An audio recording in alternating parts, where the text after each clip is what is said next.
மகளின் தகாத உறவால் குடும்பமே தற்கொலை செய்து கொண்ட சம்பவம் அதிர்ச்சியை ஏற்படுத்தியிருக்கு.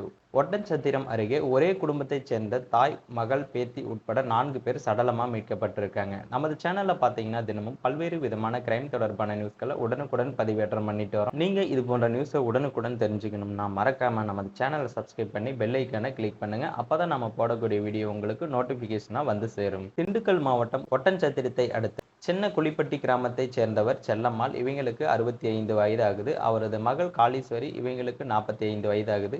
காளீஸ்வரியின் மகள் பவித்ரா என்பவருக்கு 28 வயது ஆகுது. கரூர் மாவட்டம் பள்ளப்பட்டி அருகே உள்ள சவுந்தரபுரம் பிரபாகரன் என்பவருக்கும் கடந்த 9 ஆண்டுகளுக்கு முன்பு திருமணமாகி 2 பெண் குழந்தைகள் இருந்திருக்காங்க.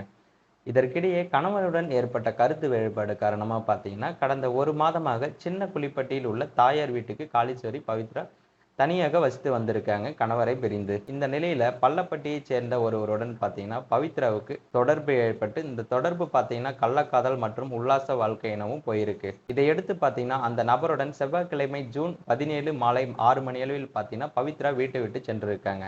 இதனால அவமானம் அடைந்த பாட்டி செல்லம்மாள், அவரது மகள் காளீஸ்வரி ஆகிய இருவரும் பேத்திகளான நிதிஷ்கா, தீப்லி ஆகிய 2 குழந்தைகளுக்கும் விஷம் கொடுத்து கொன்றுவிட்டு வீட்டில் மின்விசிறியில் தூக்கிட்டு தற்கொலை செய்து கொண்டிருக்காங்க. தகவல் அறிந்து சம்பவ இடத்திற்கு வந்த இடையக்கோட்டை காவல்துறையினர் வழக்கு பதிவு செய்து விசாரணை நடத்தி வரும் நிலையில 4 பேரின் உடல்களையும் மீட்டு உடற்கூறாய்வுக்காக திண்டுக்கல் அரசு மருத்துவமனைக்கும் போலீசார் அனுப்பி வச்சிருக்காங்க.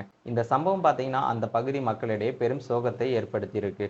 மேலும் இது போன்ற வீடியோக்களை உடனுக்குடன் காண மறக்காம நமது சேனலை சப்ஸ்கிரைப் பண்ணுங்க. வீடியோ பிடிச்சிருந்தா வீடியோக்கு ஒரு லைக் பண்ணிட்டு மற்றவங்களுக்கும் ஷேர் பண்ணுங்க.